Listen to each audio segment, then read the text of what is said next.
Hello everyone, Carnasa here, and welcome back to Coming Home Redux. In the last episode, we sent our first ever crew interplanetary, all the way out to the distant rock. We returned them, gained a load of science, which was absolutely fabulous. In this episode, what we are going to be doing is going to every single remaining planetary body in the Tempus system that I have not yet visited. Rock, Fury, and Vasto, or Fury, Rock, and Vasto, as I think the name of this episode is going to be called. So, Fury is the closest to the center of the system, and Vasto is the furthest, and I wanted to go back to Rock because I did not land on it in the last episode because I discovered that the Delta V requirements would have been astronomical to send a thing or a craft down to the surface of that planet. Anyway, what we're going to be doing right now at the beginning is working on our next generation of interplanetary probes. And I have decided to go for the name of Echo for these because when I got to Vasto, I saw that it was a very cold, very barren place. Reminded me a lot of the planet Hoth from Star Wars, and obviously Echo Base is the rebel base on that planet, and you know, I thought the name fits, and it's a cool sounding name anyway. So what these probes are going to have is absolutely everything to gain all of the science that we possibly can from the surface of those three planets. We've got thermometers, barometers, gravity sensors, magnetometers, we've got absolutely everything. And what we're going to be doing is we are going to be using hydrolox for the first version of that probe, and then we are going to be using nuclear engines to send the remaining two that I will be sending in this episode over, because they are a bit more efficient and I have unlocked some better ones. But that was that all built, and to be honest, we're starting on something new already. This is Proxima. That's what it is going to be called. At the time of me recording this voiceover, Proxima was ahead in the poll that I did for this new rocket. Thank you everyone for the name contributions and for voting in the poll to name this. I'm obviously very bad at naming, and I have to rely on you lovely people in order to name all of my craft. Well, not everything, but you know, it's nice to give it over to the community every now and then. Anyway, what this is going to be my super heavy, large, ridiculously big launch vehicle. It's going to be capable of lifting 200 tons to low road orbit, and in order to figure that out, what I did at the beginning was create those two massive fuel tanks at the top. They weighed roughly 202 tons, so as long as I get the Delta V requirements to get to orbit with this vessel, I know that we can lift 200 tons or thereabouts, and it's going to be very nice. The reason why I wanted such a big new launch vehicle is because after designing those interplanetary probes, well, one of them has a lot of liquid fuel and oxidizer that we're going to need in order to slow down at the planet that we get to. And I want to build all of those in low road orbit at TRAP, the assembly station that I have currently orbiting road. And in order to get the liquid fuel and oxidizer that needs up to that station, I thought, well, rather than sending loads of smaller rockets and doing loads of little trips, why not just build a ginormous launch vehicle that can launch everything all in one go? And that's exactly why we're doing this. And obviously, in the theme of this series, we are going to try and recover the boosters. That's what I'm doing now, adding some air brakes and all of that kind of lovely stuff that is going to help us recover these. Although that being said, there are multiple iterations of this rocket that we are going to be looking at in this video, where I am basically testing it out. So this section of the video is just going to be tests of this to make sure that it works. I think the first test that I do is to ensure that actually we can get this to orbit with 200 tons worth of payload. Then we will worry about thinking about recovering the boosters afterwards. And originally it looked like I was going to call it the Titan, and then just this is a big boy. But that is the build of that done so far. So what we're going to do is come out to the launch pad and just do a little bit of a test. And since removing Principia from this save, it does appear that Ascent Guidance by Mechcheb is now finally working, which is quite nice, because it means that I can launch these rockets and then just go away and not worry about them. When you're doing so many launches in these series, it is nice every now and then just, you know, leave it be. But with that launch, I figured out, yes, that was enough. That craft was capable of lifting that to low road orbit. I didn't finish the launch. I just noticed that I had enough Delta V left to get to that orbit. So I thought, well, rather than following it, it's only a test. I now know that this test works. Let's go back and let's work on recovering these boosters. And as I usually do with boosters, I'm going to do a propulsive landing. I don't want to use parachutes because, to be honest, propulsive landings look way cooler. They look way better than using parachutes to land these kind of boosters. And so in order to do that, what I do is when I use ascent guidance, I have a section on the rocket that is forbidden from being used, and then I can unlock it when I come back to it. So that first test of that, the spin was too much because I placed the separation motors at a really weird angle. So what we're going to do is we're going to come back into the VAP, move those solid rocket boosters that are going to push us away from the core of the craft. I'm going to empty out the fuel of the booster so that the only fuel remaining is the fuel that we will use to land. And then that way I can see where my center of mass is going to be, and I can position those SRBs either side of it, and it'll be a bit easier. Hopefully it does mean that it won't spin out of control. I've also added some RCS thrusters that are going to use liquid fuel and oxidizer, and then that way, well, we can use the LFO that's already in there to kind of reorient ourselves. Turned out that time that the solid rocket boosters weren't enough to push us away from the spacecraft. So in order to fix that, we're going to come in and we're going to rescale them so that they look absolutely ridiculous on the side. Like look how big those things are. This is a little bit overkill, if I'm going to be honest, as we will see momentarily when we test this out again, because it goes from barely leaving the core of the spacecraft to being flung away at ridiculous speeds. Any minute now, there we go. They just fly off. They just go. But I suppose that's a lot better than them crashing into the side of the very important core rocket that we will be using. So we are now free of that rocket. What we're going to do is we are going to make sure that this does all work. So like I said before, we unlock those fuel tanks so that we can use the 830 meters per second or thereabouts of Delta V that remains in this booster to land. Now, unfortunately, the way this rocket is designed, the boosters are always going to be landing in the sea next to the Space Center. So one thing that I think I might do is actually launch this from a different launch site, and hopefully that should fix that problem and we should be able to recover them safely.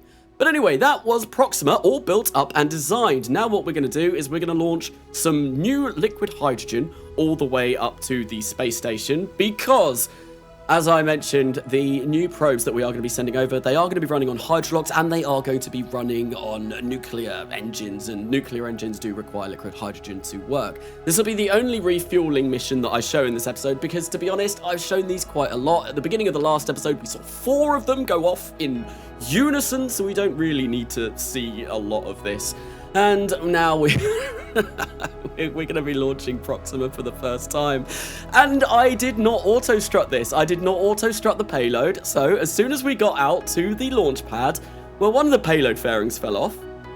And the payload itself is actually a little bit wonky inside. And I thought, well, I could revert this flight and try and do it again, auto-strut it, send it back to the VAB, sort all of that rubbish out. But I thought, you know what, actually, let's just launch it. It might work, it might get to orbit, and it turns out that it actually does, although it does make it rather difficult to fly, do our maneuvers once we get to orbit, because the entire payload is actually bent. It's kind of in a weird position where the decoupler and the actual kind of core of that payload, the fuel tanks, they're bent in a weird position, so performing maneuvers is quite difficult. But what we're going to be doing right now is we are going to be bringing those 4 boosters down, and as I did say, we always tend to land in the water, or we always will land in the water the way this is designed. So there is another launch site, there is another couple of launch sites, one of them I'm fairly sure is equatorial as well. So in future iterations of this rocket launch, I think what we will be doing is launching it from one of those. Hopefully one of those means that we won't be landing in the water, because these do come down rather nicely, as you can see. The one thing that I have been able to do as well since removing Principia is MechJeb landing guidance seems to work now too, and with that, rather than me performing the burn manually, which I can do, and I have done, and I've done it several times in this series already, well, you get a much cooler suicide-looking burn, and it also means that I can hide the HUD and do kind of like more cinematic-y style of stuff.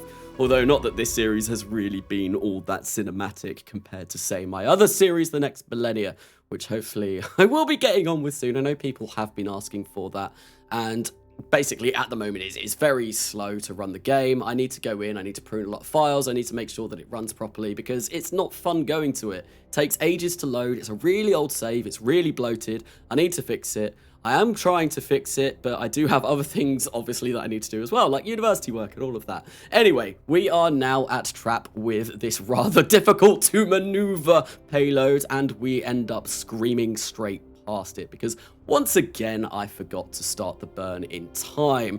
Really silly of me. That's not the first time I've done this in the past couple of episodes. I seem to be doing that all the time, but it's not too difficult to get ourselves back on target with it.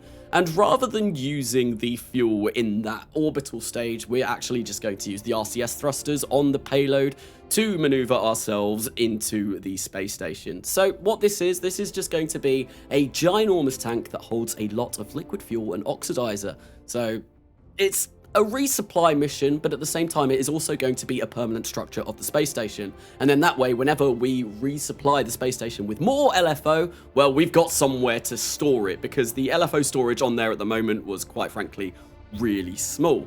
And I kind of like the look of how this turned out. That big tank on the end of that truss section, it looks kind of like an anchor holding it into place, if you will.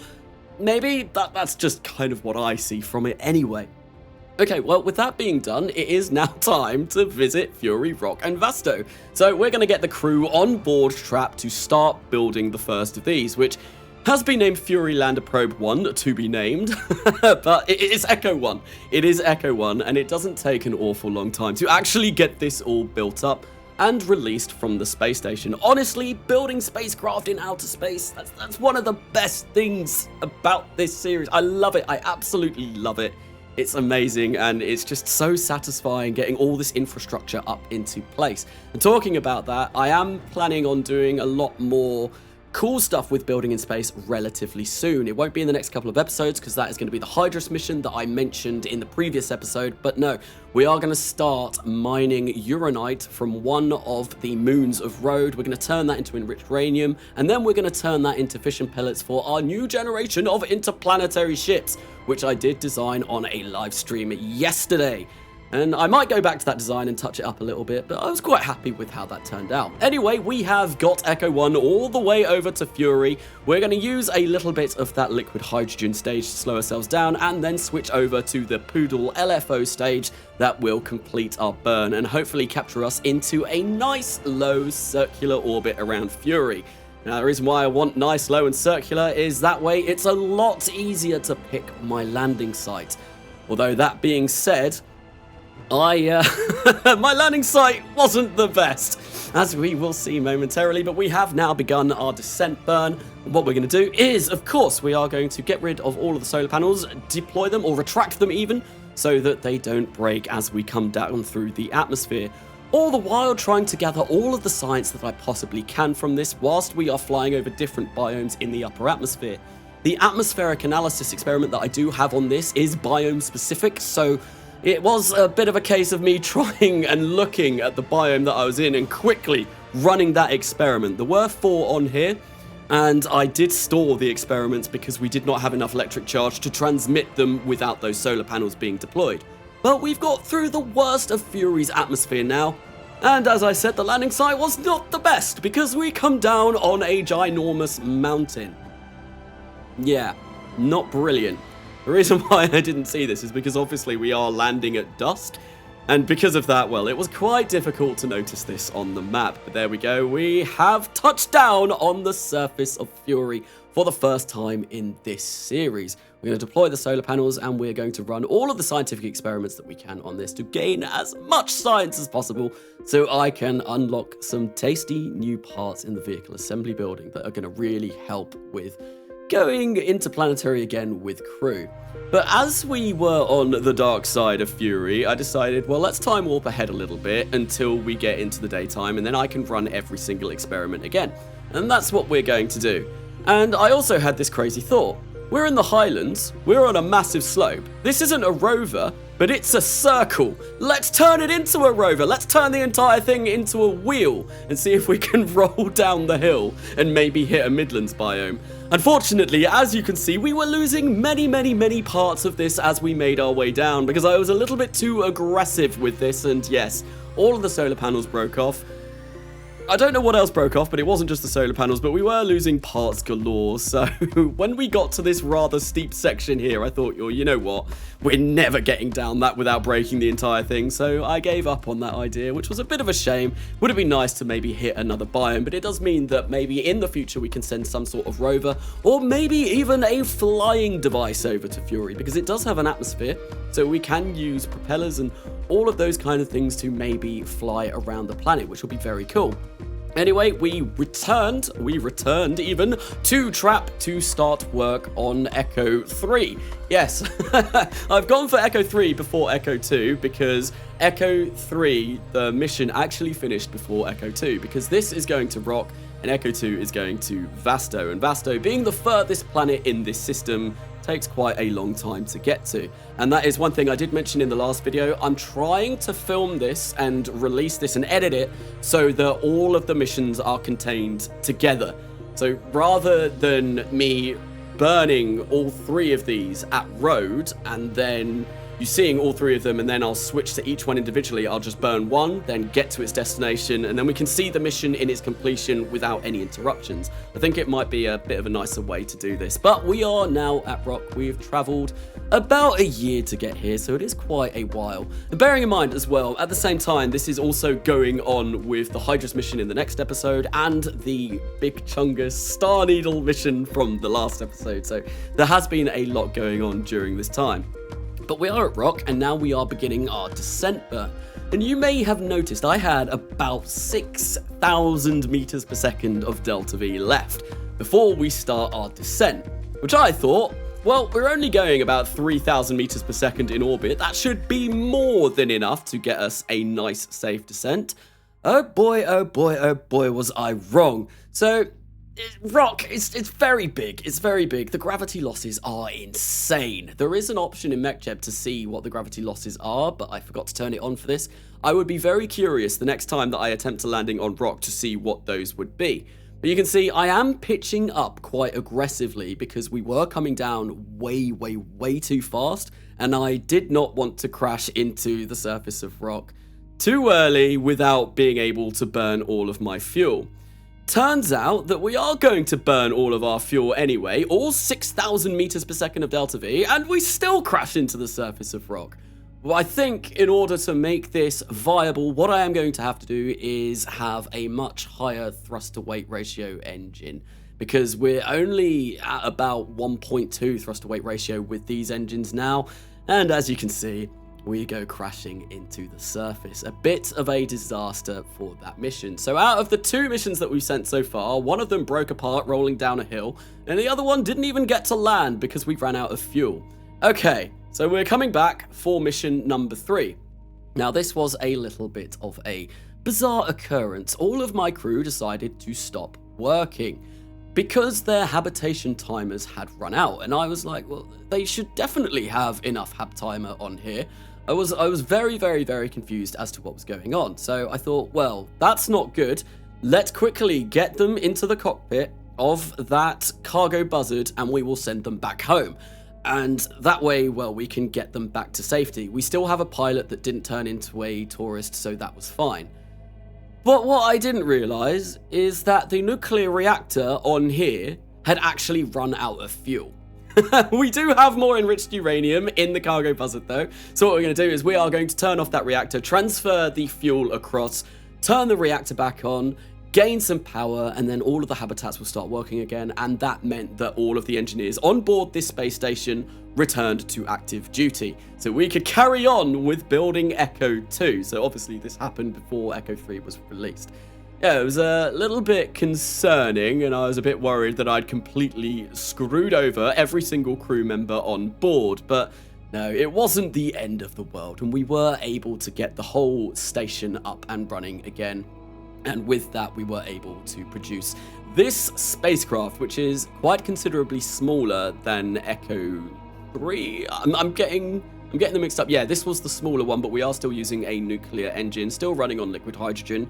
We're going all the way to Vasto, so we needed a big burn to begin with, but once we actually reached Vasto, we didn't need all that much Delta V to actually capture us into a nice low orbit around that planet. As you can see, we had about 4,000, I think, meters per second of Delta V in the TVI stage, Trans-Vasto injection stage. Yeah, that's probably what it's called, right?